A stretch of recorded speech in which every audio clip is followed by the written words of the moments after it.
Hello guys, welcome back to 1878 Blues. Listen, if my voice breaks at all, I don't know what's going on, but I'm losing my voice maybe over the Everton game on the weekend. But yeah, Everton have announced the signing of Conor Coady on a loan with an option to buy. I think it's for 20 million. I haven't really seen too much. I've been in work today, so I've only just gone and seen the news in the past hour or so. I just thought I'll make a little video on it.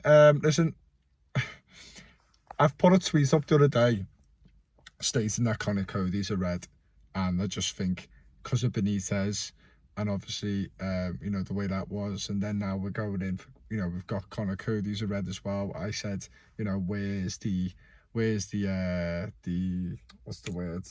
Where's the God? Anyway, I'm gonna put the tweet up now. You can see the tweet. Now, listen, I put that up and I got a lot of backlash off it saying, Peter Reid, even Anthony Gordon is a red.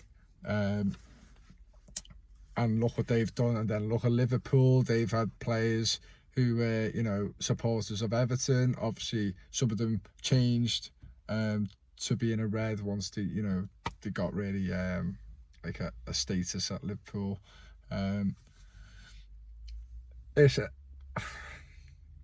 I agree, and I agree with a lot what everyone said. I didn't argue with anyone, to be honest. I agreed. I just felt at that moment, I was like, and it's something, personally, I don't think we see that much these days. Listen, I know Gordon's playing for us, but like, I bet you a lot of us didn't know that he was a red till about a year ago or whatever. But I just don't see many other clubs who are playing for their rivals who, I don't see many clubs, players playing for the team, that are who they don't support, that they support the rivals. If I'm wrong, I'm wrong, and let me know any current players in the world who are playing for the team, who they basically they support their rivals. Because I don't know many personally. And obviously I just had a little issue with that side just because of Benitez thing. I think that didn't help, but I just thought because of the way we have been and the way the club's gone down over the years, pride, that's the word, there we go. The way, our pride, I just feel like it's been taken out of us. We've gone to a high level where we was consistent in the top 6 or 7 or top 8, and then now it's just, yeah. And I just think a lot of things we've done, I'm just like, it just doesn't feel like Everton anymore. And the Conor Coady sign, it just made me feel like that for a split second or two. Hence why I put that tweet up. But listen, I agree with what everyone said now. I'm not going to think that way. And I was going to support him no matter what. You know what I mean? I'm not going to just slate someone because they're a red. I've got mates who are reds, and I'm their mate. So I'm their mate for a reason, because I get on with them and they support me and I support them. So listen, it's a load of bullshit. Like, at the end of the day, I was going to support them no matter what. It just fell for a second.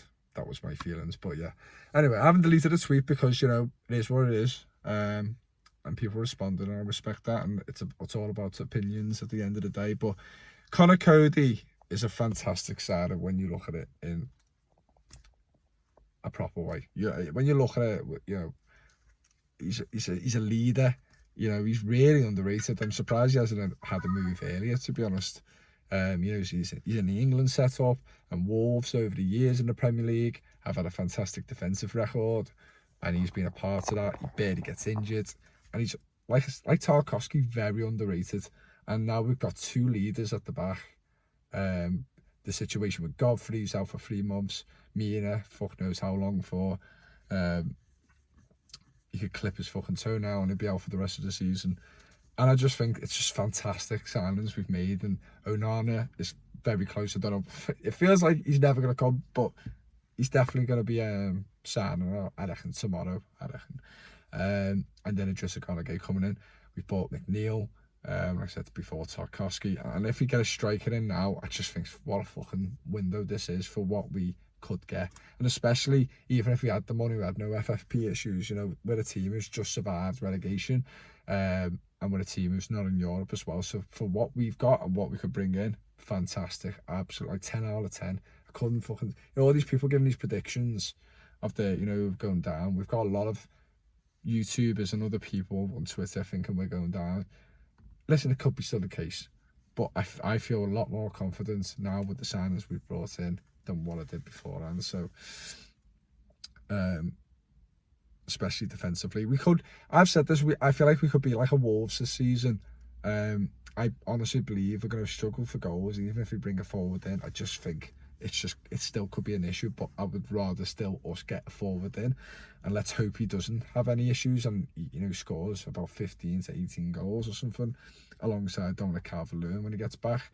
Let's just hope whoever we bring in, if we do, we really need to be honest, will deliver. But yeah, if it doesn't, then I feel like it would be like a Wolves this season. I think defensively we're going to be a lot better. And Conor Coady would be just one of the big reasons for that. I'm surprised Wolves will let him go, especially bringing in a player from, I think it's Burnley or someone. I can't remember his name, Nathan Collins, I think, or something. I mean, has he done that much to like take over Coady? You know what I mean? I think that's a bit of a bold move from Bruno Lage, especially because he's your leader and you haven't had many issues at the back for Wolves. Your main issues are being creative and, your attacking play and, the lack of striker options you have. Yes, you have your Netos, you have your Jimenez, but, Jimenez had an injury, they couldn't really replace him and he struggled for goals. And some, like Podence needs to contribute a bit more. He's a quality player, but he needs to contribute more. I'm just surprised they've let Coady go. Especially on the loan as well, without, they're only saving on wages and obviously we could potentially buy next year. I just think it's mad. And I think they could have, they should really be focusing on not doing anything with the defence, really. Maybe the odd sign or two just to freshen it up. But to get rid of your captains, I think it's wild and I think it's a massive plus for us. I just hope he kicks on. I hope he plays against Villa, which I presume he will. It might be a bit of a risk playing him and Tarkowski, because they haven't played with each other yet. Hopefully now they can train with each other and hopefully they can gel like that. But God, them two, you know what, else of the Premier League, if you're going to underrate, if you're going to have a list of underrated players or especially underrated defenders in the Premier League, them two are going to probably be in the top 5, let's be honest. Really fucking good signings, to be honest, and we've barely spent a penny on them. We haven't spent anything apart from the wages, but yeah, fucking made up, absolutely made up now. I was made up anyway when we got him. It just, like I said on the tweet, that was an upgrade to what we got. To be honest, it's a massive upgrade to what we got. But yeah, obviously my opinion then doesn't really matter now. I don't feel exactly the same way. I think it's just like in the moment.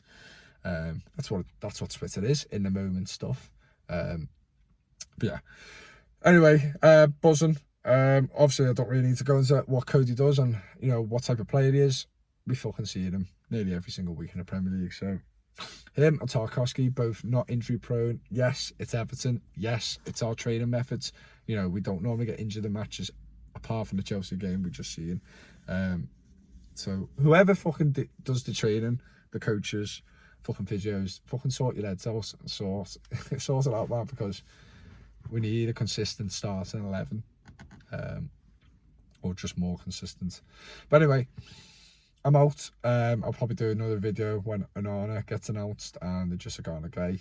And now I'm gonna go home. I'm home. I'm gonna have some food and I'm gonna watch Conor Coady talk everything about Everton and his hopes and all that kind of stuff. His little interview he did with Everton FC. So yeah, I'll see you later. My description, fuck's sake, it happens every video. Anyway, my description of my Twitter, Instagram, TikTok is all in the description, like I just said. So yeah, see you in a bit.